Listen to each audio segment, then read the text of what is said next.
नमस्कार, मी विशाल परदेशी.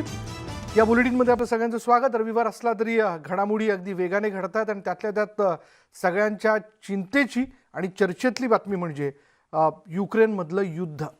आणि आता हे युद्ध जे आहे ते धोकादायक वळणावरती पोहोचण्याची शक्यता आहे. या युद्धात आत्तापर्यंत तोफगोळे मिसाईलचा वापर केला जात होता. आता हे युद्ध अण्वस्त्र हल्ल्यापर्यंत जाण्याची भीती वर्तवली जाते, कारण बेलारूसचे राष्ट्राध्यक्ष अल्केझेंडर लुकाशेंको यांनी अण्वस्त्र हल्ल्यासाठी बेलारूस रशियाला मदत करेल असं वक्तव्य केलं होतं आणि त्यामुळे अनेक देशांनी याबद्दल चिंता व्यक्त केली, त्यांना भीती वाटू लागली आहे. लुकाशेंकोंच्या या वक्तव्यानंतर फ्रान्सच्या राष्ट्रपतींनी लुकाशेंकोंना फोन करून रशियाला मदत न करण्याचं आवाहन केलं आणि त्यामुळे आता या युद्धासोबत अण्वस्त्र हल्ल्याचे काळे ढगही युक्रेनवर दाटण्याची भीती जगाला वाटू लागली आहे.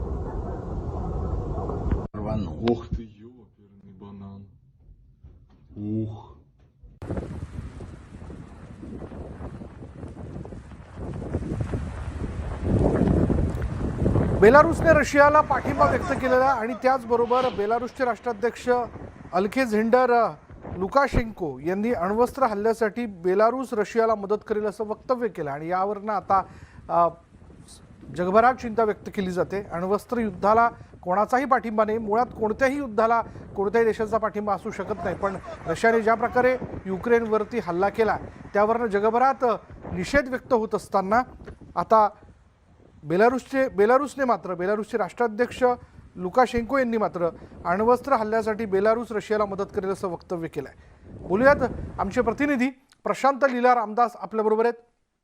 प्रशांत, अण्वस्त्र हल्ल्याचे परिणाम, इतिहासात ज्या घटना आहेत त्याबद्दलच्या, त्या आजही लोकांच्या मनात काय म्हणूयात चिंतेच्या आहेत आणि अशावेळी जेव्हा बेलारूसचे राष्ट्राध्यक्ष असं वक्तव्य करतात तर काय यापुढचे संकेत मिळत आहेत?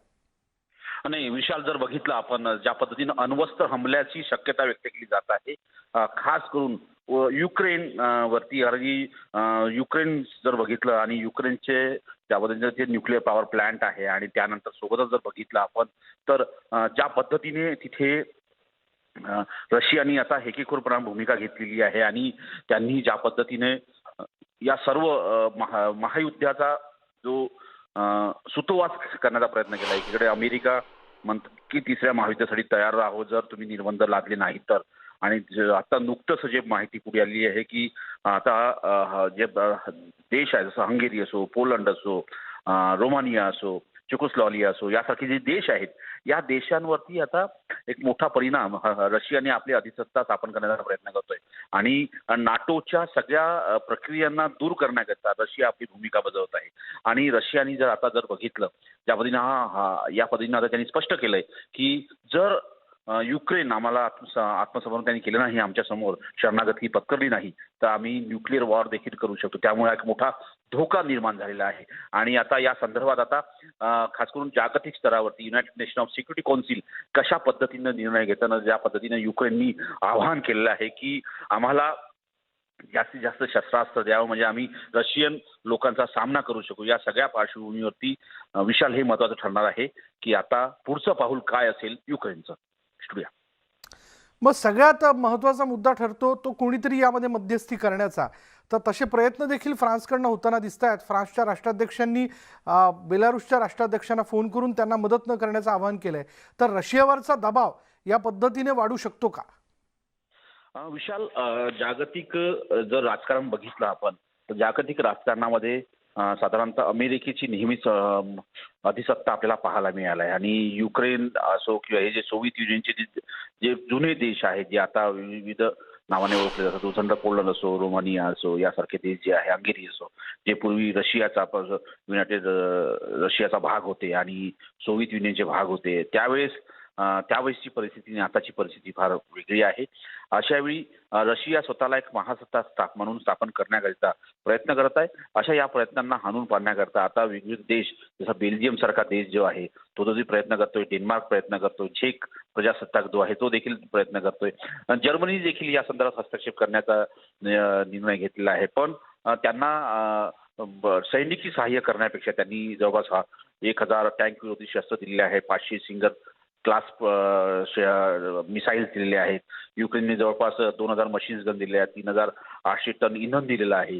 त्यानंतर स्नायपर रायफल दिलेली आहे, हेल्मेट दिलेले आहे. सोबतच विमान उडवणारे क्षेपणास्त्र दिलेले आहे. त्यानंतर 30,000 पिस्तूल जे आहे प्रजासत्ताकने दिले आहे. 7,000 असॉल्ट रायफल दिलेले आहे. 3,000 मशीन्स गन दिलेले आहे. अनेक डझन स्लिपर गन दिलेले आहे. 10 लाखापेक्षा जास्त कारतूस दिलेले आहे. असे सगळे प्रयत्न होते, पण ही युद्धाला थांबवण्याकरिता नाही, पण हे युक्रेनला मदतीसाठी. पण युद्ध थांबवण्याकरता आता प्रामुख्याने जे मोठे राष्ट्र जसे युरोपियन राष्ट्र आहे, फ्रान्स आहे, यासारख्या राष्ट्रांनी किंवा इंग्लंड आहे यासारख्या राष्ट्रांनी पुढाकार घेण्याची गरज आहे. युरोपियन राष्ट्रांसोबत एक तर युक्रेनचे खूप चांगले संबंध आहे, कारण की या युरोप आणि रशियामध्ये सगळ्यात मोठा अडसर जो ठरवता युक्रेन ठरवतं. अशा वेळी युक्रेनच्या माध्यमात युक्रेनला जर वाचवायचं तर ते युरोपातील जे राष्ट्र आहे, कॅनडासारखं राष्ट्र आहे, यासारख्या राष्ट्रांनी पुढाकार घेण्याची गरज आहे आणि युरोपियन राष्ट्रसंघाच्या माध्यमातून यामध्ये हस्तक्षेप करण्याची गरज आहे. हस्तक्षेप झाला तरच हे युद्ध थांबवता येईल, अन्यथा विनाशाच्या मार्गावरती जग जात आहे असंच म्हणावं लागेल आणि त्याची सुरुवात झालेली आहे असंही स्पष्ट करावं लागेल. शुक्रिया. धन्यवाद प्रशांत या सगळ्या माहितीबद्दल. मुळात युद्ध कोणालाच नको आहे, पण त्यातल्या त्यात आता हे युद्ध जे आपण बघतोय की ते अण्वस्त्र हल्ल्यापर्यंत येऊन पोचू शकतं. कारण बेलारूसच्या राष्ट्राध्यक्षांनी रशियाला अण्वस्त्र हल्ल्याला घेऊन आम्ही तुम्हाला मदत करू असं म्हटलेलं आहे. त्यामुळे या युद्धाबद्दलची चिंता जी आहे ती वाढली आहे.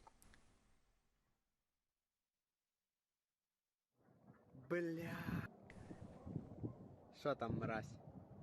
Опа. Диви, покрути, Опа, покрути. опа. Да, он пойдет. Падает.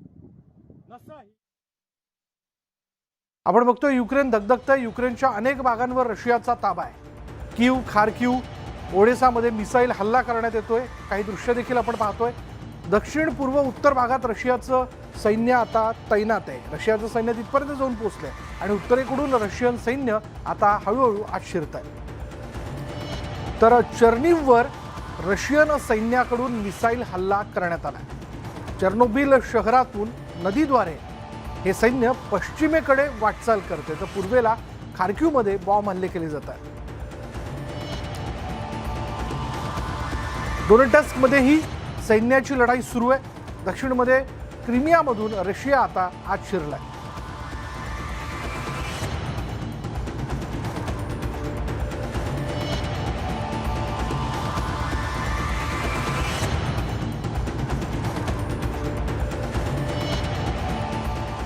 युक्रेनमध्ये या युद्धामुळे अडकलेल्या भारतीयांवर मोठं संकट आलेलं आहे. पोलिसांनी परवानगी न दिल्याने पोलंड युक्रेन सीमेवर हजारो भारतीय अडकून पडलेत.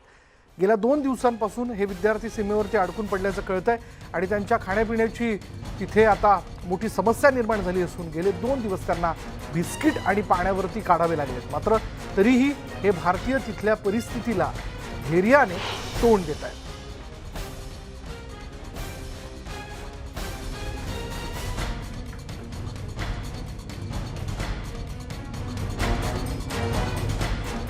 Ukrainian border people from various nationalities, they are walking into Poland. युक्रेनहून दिल्लीत आलेले महाराष्ट्रातील विद्यार्थी महाराष्ट्र सदनात पोहोचलेत. 30 पैकी 27 विद्यार्थी महाराष्ट्र सदनात पोहोचलेत, तर 3 विद्यार्थी आपल्या गावी रवाना झालेत. केंद्र सरकारच्या मिशन गंगा अंतर्गत या विद्यार्थ्यांना युक्रेनहून आणण्यात आलं होतं.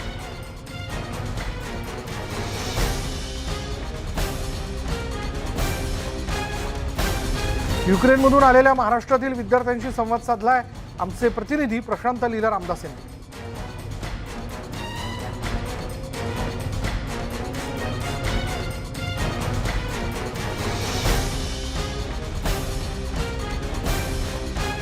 युक्रेनमधून भारतीय विद्यार्थी दिल्लीत पोहोचत आहे आणि महत्त्वाचं म्हणजे सेंट्रल गव्हर्नमेंट केंद्र सरकारने ऑपरेशन गंगा सुरू केलं आहे. त्या ऑपरेशनच्या अंतर्गत पहिले 30 विद्यार्थी जे दिल्लीत आलेले आहेत त्यापैकी एक विद्यार्थी माझ्यासोबत आहे, त्याच्याशी संवाद साधण्याचा प्रयत्न करूया.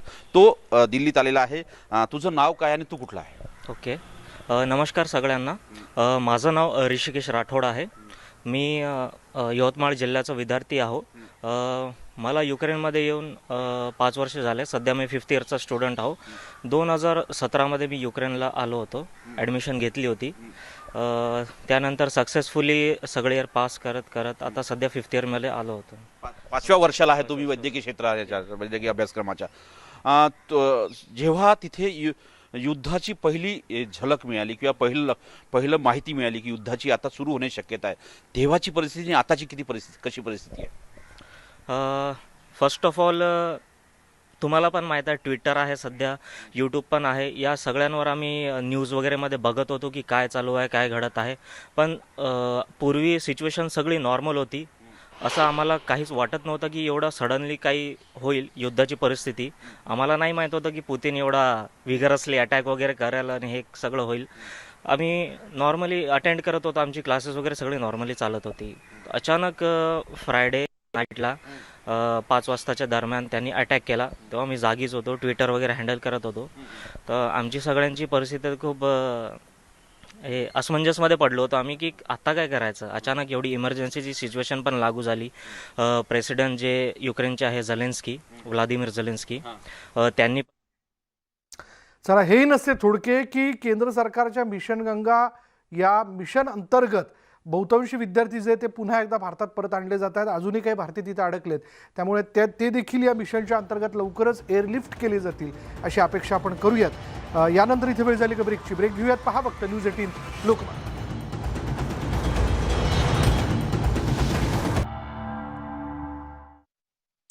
आणि ब्रेकनंतर पुन्हा एकदा आपण जाणून घेणार आहोत युक्रेनमध्ये सुरू असलेल्या युद्धाबद्दल. आता रशियन सैन्य हे एका शहरातून दुसऱ्या शहराकडे कूच करताना त्या ठिकाणी बघायला मिळत आहे. आणि आता रशियन सैन्याच्या वतीने असा दावा करण्यात आलेला आहे की युक्रेनमधील बहुतांशी शहरं आता आम्ही आमच्या ताब्यात घेतलेली आहेत आणि त्या ठिकाणी आता ठिकठिकाणी मिसाईल हल्ले केले जात आहेत. त्याची ही ताजी दृश्य जी खरं तर हेलावून सोडणारी आहे, धक्का देणारी अशी सगळी दृश्य आहेत. कारण ज्या प्रकारे हे मिसाईल हल्ले होत आहेत त्यामध्ये मनुष्यहानी तर होतेच आहे, पण तिथल्या स्थानिक साधन संपत्तीची देखील मोठ्या प्रमाणात हानी होत असल्याचं कळतंय. त्याच्यामुळे एकीकडे युक्रेनकडनं असा दावा केला जातोय की आम्ही काही शेकडो रशियन सैनिक जे आहेत ते युद्धात मारलेत म्हणून. तेच दुसरीकडे रशियन सैन्याकडनं देखील युक्रेनमधील स्थानिक नागरिक किंवा त्यांचे सैनिक मारले गेल्याचं त्यांच्या वतीने म्हटलं जात आहे.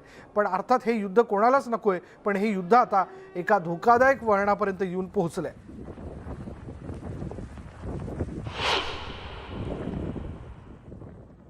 यानंतर या बुलेटिनमध्ये इथेच थांबणार आहोत. पहा फक्त न्यूज 18 लोकमत.